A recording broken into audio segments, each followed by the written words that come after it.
వంట గ్యాస్ నిన్ననే రూ. 29 పెరిగిన నేపథ్యంలో భారత్లోనే చౌకగా వంట గ్యాస్ అంటూ కేంద్ర ప్రభుత్వం వివరణ ఇచ్చింది. ప్రపంచ దేశాలతో పోలిస్తే భారత్లోని వంట గ్యాస్ ధరలు తక్కువగా ఉన్నాయని కేంద్ర ప్రభుత్వం స్పష్టం చేసింది. అమెరికా, ఆస్ట్రేలియా, కెనడా వంటి అభివృద్ధి చెందిన దేశాలతో పాటు పొరుగు దేశాల కంటే మన దగ్గర గ్యాస్ సిలిండర్ ధర చాలా చౌకగా ఉన్నట్టు తెలిపింది.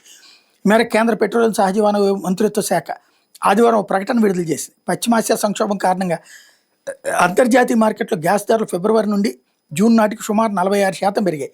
దీంతో 14.2 కిలోల గ్యాస్ సిలిండర్ సరఫరా వ్యయం 1600 దాటింది.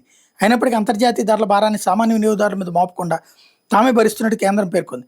ప్రస్తుతం దేశ రాజధాని ఢిల్లీలో సిలిండర్ కోసం సాధారణ వినియోగదారుడు రూ. 942 చెల్లిస్తుండగా ప్రభుత్వం ప్రతి సిలిండర్ మీద దాదాపు రూ. 700 నష్టాన్ని భరిస్తున్నట్టు పేర్కొంది. ఆయిల్ మార్కెటింగ్ కంపెనీల నష్టాలు గత ఏడాది 60,000 కోట్లకు చేరితే 30,000 కోట్ల పరిహారం చెల్లించడానికి కేంద్ర కేబినెట్ ఆమోదించినట్టు వెల్లడించింది. ప్రధానమంత్రి ఉజ్వల యోజన PMUY కింద దేశంలో 10.58 కోట్లకు పైగా వంట గ్యాస్ కనెక్షన్లు ఉన్నాయి. ఉజ్వల లబ్ధిదారులకు ఏడాదికి మొదటి 4 సిలిండర్ మీద ఒక్కో సిలిండర్కి 300 చొప్పున ఏడాదికి 1200 చెల్లిస్తోంది.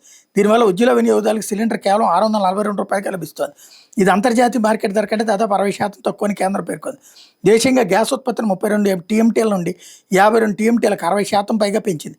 అల్జీరియా వంటి ప్రత్యామ్నాయ దేశాల నుండి LPGని దిగుమతి చేసుకుని దేశంలో ఎక్కడ వంట గ్యాస్ కొరత రాకుండా చర్యలు తీసుకున్నట్టు కేంద్రం గుర్తు చేసింది.